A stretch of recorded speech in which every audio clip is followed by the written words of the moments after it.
The Detroit Auto Show begins next week, and all the talk we've been hearing about driverless cars will likely be front and center again. But how close really are we to the stuff of science fiction becoming science fact?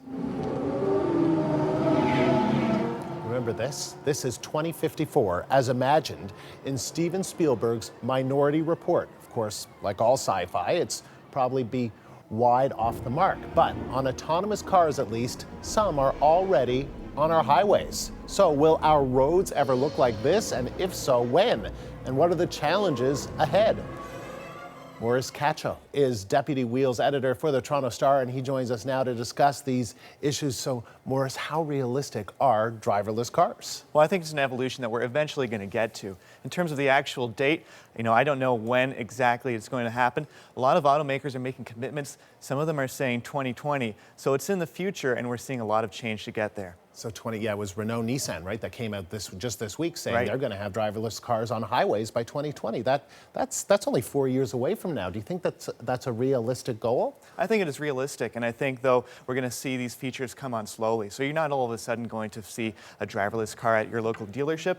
You're going to see more features in cars that are going to take more of the driving and put it in the hands of computers rather than in the hands of the drivers themselves. But what about people? I mean, maybe this is changing, but certainly in a few decades ago, having your own car, having that freedom, driving it yourself, I mean, this is the stuff that movies were made of, right? So do you think there'll be a shift where people will say, nah, not interested in driving this anymore, you let the car drive me? I think it's going to happen over time, and I think it's going to depend on the driver. I think for some of the younger drivers out there, they might enjoy spending more time on Snapchat than actually driving around. But I think also it's going to be liberating for some older drivers that maybe don't have their license anymore, but they can get to family, they can see friends, and they can go to appointments because their car will be able to take them there on their own. Now, are there any issues with Canada? Like, will driverless cars be able to navigate through snow?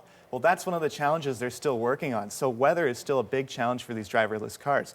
They have ears, they have eyes, and it's these cameras and lasers mounted around the car, and they're figuring out ways to make sure they can wipe the rain or the snow from these cameras. And they can't read the lines on the ground if they're covered in snow. So definitely some challenges are ahead. But also I think it's a tremendous challenge for the automakers, and they're doing a lot to adapt. And can you see, we've seen some driverless cars where there's no steering wheel. And then there are other driverless cars where there is at least an override option. So, kind of like autopilot for pilots in an airplane where you can actually drive the vehicle. What do you see happening in that area? I think we'll still see the steering wheel, and we'll still see the gas and brake pedals. And that's a good point.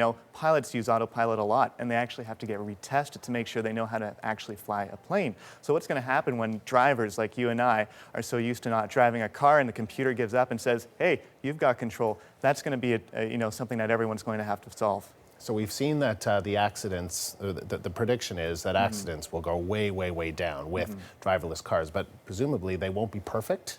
So are there legal issues around that if a driverless car gets in an accident? Absolutely. I mean, what's going to happen if two cars that are controlled by a computer get into an accident? Who's at fault? The insurance companies are going to be sorting that out, as well as what's going to happen if, say a car with a human behind the wheel gets into an accident with a self-driving car. But definitely these are some of the challenges that are lying ahead, and I think that's why the deadline is a long ways off before we see this on our roads. And we saw a piece on the National this week. Stratford, Ontario was in the news this week with its test project on driverless vehicles. We're looking at some images here of Stratford, Ontario. What impact do you think driverless cars will have on the auto industry in Canada? It's a big question. It's going to be a tremendous amount of growth, I think, in terms of the research and development for these cars. We have a lot of companies in Canada and in that region that are working on this technology, like QNX, which is part of BlackBerry, and they're working with automakers to make sure that the cars are going to be able to talk to each other. They're going to be able to talk to the road signs and traffic lights, which is what we see in Stratford, and also they talk to the people behind the wheel. So definitely I think it's a huge opportunity for the automakers. Interesting time for a journalist like you, I bet. Absolutely. All right, thanks very much, Maurice. Maurice Cacho, Deputy Wheels Editor for the Toronto Star, joining us live in studio.